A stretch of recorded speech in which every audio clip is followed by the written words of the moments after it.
여러분 안녕하세요. 가을비가 장마처럼 오락가락하네요. 그럼 지금부터 마켓컬리 김슬아 대표가 알려주는 인생의 비밀 1급 비밀에 관해서 말씀드리겠습니다. 사업하시는 분, 자제분이나 사업하시는 분들은 참고가 되실 것 같습니다. 짧게 후려친 그녀의 인생 스토리. 1983년 대한민국 울산에서 마켓컬리의 그녀 김슬아가 태어납니다. 그녀는 중학교를 수석으로 졸업하고 민사고 문과 수석으로 입학할 정도로 공부를 잘 했습니다. 머리가 좋다기보다는 노력형 인재였다고 자신은 말합니다. 이후 미국으로 유학을 갔으며 웹줄리 대학 정치학과를 졸업했습니다. 그녀는 웹줄리 대학의 장점으로 공부를 열심히 할 수 있어 좋았다고 말할 정도로 배움에 열정을 가지고 있었던 것으로 보입니다. 그리고 대학을 졸업한 후 직장은 골드만삭스, 맥킨지, 테마색 페인이라는 입이 떡 벌어지는 글로벌 투자회사 4곳을 다녔습니다. 그녀의 행보를 보면 그녀가 공부를 좋아하는 것처럼 보이지만 그녀가 정말 좋아하는 건 먹는 것이었습니다. 회사 동료들이 항상 김슬아에게 맛집을 물어보는 건 당연한 일이었고 사과를 기르는 동부를 직접 빨고 연락할 정도로 먹는 것에 신경을 썼었다고 합니다. 그렇게 먹는 것에 예민한 그녀가 신선 음식을 배송시킬 때마다 근무 중인 낮에 배송이 되어 음식이 상한 것을 보면서 모든 사람들이 집에 있는 시간에 보내드리면 어떨까라는 생각을 하게 됩니다. 그렇게 마켓컬리 아이디어를 구상합니다. 마켓컬리는 2015년 5월 21일 첫 서비스를 시작해 그 해만 5만 명의 회원과 29억 원의 매출을 만들어냈고 이후 2021년 5월 기준 고객 수 800만 명, 매출 9,531억을 기록할 정도로 경이로운 성장을 합니다. 이러한 엄청난 성장을 만든 마켓컬리의 수장 김슬아 대표의 마인드, 인생의 1급 비밀은 무엇일까요? 참으로 궁금합니다. 첫 번째 비밀, 나에게 중요한 문제 한 가지를 풀자. 김슬아의 인터뷰를 살펴보면 하루하루 중요한 문제 하나씩을 푼다는 말을 많이 합니다. 그녀는 마켓컬리가 정말 짧은 시간에 빠르게 성장할 수 있었던 비결 또한 매일매일 우리가 풀어야 하는 중요한 문제가 뭔지를 생각하고 그것을 풀어나간 것, 너무 멀리 보지 않고 오늘의 문제를 풀었던 것을 꼽습니다. 김슬아에게 가장 중요한 문제는 정말 좋은 것을 고객들이 집에서 편하게 받는 것이었습니다. 하지만 이 문제를 해결하기 위해서는 여러 가지 다른 문제들을 풀어야 했습니다. 그렇게 그녀는 자신의 인생의 정말 중요한 문제를 풀기 위해서 매일매일 작은 문제들을 한 가지씩 풀어나가고 있다고 말합니다. 그녀의 이러한 생각은 사실 어렸을 적부터 부모님의 교육 방식으로부터 나왔습니다. 그녀의 부모님은 항상 오늘 뭘 더 잘했으면 좋았고 내일 뭘 더 잘할까를 늘 쓰게 시켰습니다. 아주 사소한 것이라도 매일 한 개씩은 늘 썼다고 합니다. 예를 들면 오늘은 동생이랑 싸웠으니까 내일은 싸우지 말아야지, 이런 것이라고요. 지금의 마켓컬리의 성장도 비슷합니다. 어제 블루베리 품질이 나빴으니 오늘은 그것을 고쳐보고, 어제 배송 매니저님이 짐을 꽝 나서 놀랐다면 오늘은 그 문제를 개선하자, 이런 식으로 마켓컬리는 김슬아 스타일로 하루하루 성장을 하였습니다. 어떻게 무엇을 할까를 고민하시는 분들이 계신다면 나한테 굉장히 중요한 문제가 뭔가를 생각해 보시는 걸 권합니다. 이게 뭐 돈이 될 거나 될 거냐, 보람이 있을 거냐 문제보다 본인한테 중요한 문제가 가장 중요한 것 같아요. 그래서 그걸 정하고 조금씩 풀다 보면 나도 좋아지고 내 옆에 있는 사람도 좋아지고 더 나아가 세상도 바뀌지 않을까 생각합니다. 사람이 시작하는 포인트가 1이라고 생각을 했을 때 오늘 이걸 조금 1% 고쳐서 1.01%로 만들어 놓고 그렇게 매일 1%씩 추가가 되다 보면 어느 순간이 되면 기하급수적으로 좋아지는 거 아니잖아요.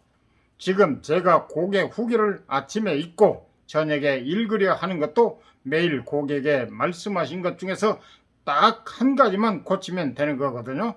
그게 뭐든 매일 한 개씩만 고치면 어느 순간 그게 쌓이면 엄청나게 좋아질 겁니다.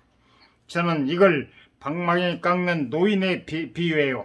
다른 사람들이 봤을 때 전혀 달라진 게 없는 것 같은데 노인은 매일 방망이를 깎습니다. 조금씩 변하는데 어느 날 아침에 방망이를 딱 잡아보면 그게 2달 전, 3달 전과는 완전히 감이 달라지는 거죠. 매일의 점진적인 개선이 큰 산을 만든다라고 생각합니다. 두 번째 비밀, 저는 VOC를 읽는 사람입니다. 마켓컬리는 VOC, 즉 고객의 목소리 하나하나에 집착하고 VOC 0%라는 목표를 강조합니다. 보통 최고 경영자들이 VOC가 궁금할 때는 정리해서 가지고 오라고 하는데요. 그러면 아주 날선 표현이나 이런 것들을 조금 거르고 확인하게 됩니다. 하지만 마켓컬리 김슬아는 그렇지 않습니다. VOC 하나하나 확인하고 이것들이 안 나오게 하기 위해서는 앞으로 시스템을 어떻게 개선해야 하나 고민합니다. 한 번은 첨가물이 없는 젓갈 제품을 판매할 때 너무 빨리 삭는다라는 VOC가 올라왔습니다. 250g으로 판매했는데 보존료인 첨가물이 없다 보니 통상적인 상품보다 삭는 시간이 더 빨랐던 것이죠. 이를 고치기 위해 배송까지의 시간을 최대한 줄이고 고객이 받았을 때 최대한 빨리 먹을 수 있는 양으로 바꾸는 것, 결국 250g짜리 용량을 150g으로 바꾸기로 결정합니다. 소포장으로 바꾸는 일은 생산자와 유통사 입장에서는 굉장히 어려운 작업입니다. 패키지를 전부 바꿔야 하고 손도 훨씬 더 많이 갑니다. 하지만 고객이 원한다는 단순하지만 원초적인 이유 하나로 마켓컬리는 그 고통을 감수했습니다. 김슬아 대표님이 마켓컬리에서 수행하는 업무 중에 가장 중요한 것이 무엇인가요? 라는 질문에 김슬아는 이렇게 답합니다. 저는 VOC를 읽는 사람입니다.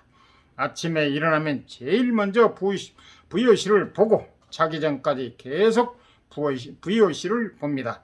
혹시 해당 팀이 놓쳤는데 저만 잡아내는 부분이 있을까봐 좀 더 세밀하게 고객의 관점에서 보고 있어요. 고객의 마음은 끊임없이 변화하고 그에 따라 트렌드도 계속 바뀔 것입니다. 어디에선가는 더 나은 서비스가 쏟아질 테고요. 지금도 고객들은 마켓컬리에 불편한 점이 있으면 고맙게도 VOC에 개선 요청을 해주실 겁니다. 저는 마켓컬리가 이 일을 계속 트렌디하게 잘 끌고 나가는 방법은 딱 하나밖에 없다고 생각합니다. 열심히 고객의 소리를 듣고 그렇게 들은 소리를 어떻게든 업무에 녹여내는 일입니다. 세 번째 비밀, 고객에 대한 미친 열정과 집착. 김슬아와 마켓컬리는 어떻게든 고객에게 최고의 품질의 소고기를 제공하고 싶었습니다. 그래서 마장동에서 최고의 품질의 프리미엄 소고기를 판매하는 곳을 론칭 전부터 찾아가 공급해달라고 부탁했습니다. 하지만 당시 홈페이지도 없는 업체가 계약을 따낼 방법이 없었죠. 그래도 포기하지 않고 2주 동안 매일 마장동을 찾아가 부탁하였습니다. 다른 고개 업체들을 아무리 비교해 봐도 이것을 절대 포기할 수 없었기 때문입니다. 이후에 그녀는 소고기 발굴 작업 후에 지저분해진 매장 바닥을 청소하는 노력을 지속하였고, 왜 안 되는지 이 이유를 묻고 마켓컬리가 왜 팔고 싶은지를 피력하는 방식으로 끝없이 설득하였습니다. 그러다 보니 점차 소고기 매장에서 관심을 가져주기 시작했고, 좋은 고기를 더 많은 사람에게 맛보게 하고 싶다는 간절함으로 결국 그 소고기 매장을 마켓컬리에 입점시켰습니다. 고객을 향한 열정과 집착은 여기서 끝나지 않습니다. 마켓컬리는 아무리 매출에 도움이 되어도 컬리 기준 해로운 성분이 조금이라도 들어가 있다면 그 제품을 선택하지 않습니다. 그것이 마켓컬리 고객을 위한 일이기 때문입니다. 예를 들면 어떤 상품이 엄청 잘 팔릴 것 같고 대박 상품이 있다고 가정해 볼게요. 그런데 상품을 꼼꼼하게 뜯어보니 우리 고객의 몸에 해로운 성분도 조금 들어가 있을 때 회사 입장에서 이걸 팔아야 하나 말아야 하나 고민이 많습니다. 그런데 저희는 일절 없습니다. 그냥 안 팔아요. 왜냐하면 고객들은 싫어할 거기 때문입니다. 만약에 저희가 기존의 회사들처럼 똑같은 방식으로 일을 해서 돈을 잘 번다 한들 고객 입장에서는 비슷한 회사 하나가 더 생기는 거지 완벽하게 다른 고객 경험은 구현을 할 수가 없기 때문입니다. 네 번째 비밀, 좋아하는 것, 하는 것을 이길 수 있는 사람은 없다. 사업을 하다 보면 정말 많은 이슈들을 겪습니다. 많은 사업가들은 이러한 현실과 맞닥뜨리는 순간 포기를 하게 됩니다. 그 과정이 꿈꿔왔던 순간과 전혀 다르기 때문이죠. 김수라 또한 같은 경험을 했습니다. 그녀의 첫 시작은 우리가 생각하는 좋은 것을 집에서 편하게 받아먹게 만들자라는 생각만을 했는데, 회사를 운영한다는 것이 너무 다양한 것들을 해야 했기 때문에 중간중간 이것이 진정으로 내가 원하는 것인지 헷갈리던 순간이 굉장히 많았다고 합니다. 그럼에도 불구하고 컬리에서 주문한 음식을 먹을 때 생산자분들이 좋은 물건을 주실 때 굉장히 힘이 되었고, 이것을 통해 기쁨을 느낄 수 있었다고 합니다. 김슬아는 좋아하는 것을 하는 것을 이길 수 있는 사람은 없다고 말합니다. 그렇게 본인이 정말 좋아하는 것, 안 해보면 후회할 것 같은 것을 찾아 전력 질주하기를 응원합니다. 제가 이 사업을 하면서 느꼈던 바 중에 가장 중요한 건 좋아하는 걸 하는 사람을 이길 수 없다라는 걸 매일매일 느낍니다. 어찌 보면 저도 굉장히 좋아하는 걸 했습니다. 저는 신상품 론칭하면서 맛있는 거 먹어볼 수 있다는 기쁨 때문에 매일 일을 하는 사람입니다. 매일매일 거기서 오는 기쁨이 있었죠. 이제 그런 것들이 많은 어려움과 사업하면서 생길 수 있는 이슈들을 뚫고 나갈 수 있는 에너지가 되는 것 같습니다. 본인이 정말 좋아할 수 있는 것, 내가 이것 안 해보고 죽으면 완전 후회할 것 같다와 같은 걸 찾으셔서 전력 질주해 보시면 결과와 상관없이 의미 있는 시간을 보내실 수 있지 않을까 생각합니다. 이상 도움이 되셨으면 구독, 좋아요, 알림 꾹 눌러주세요. 감사합니다.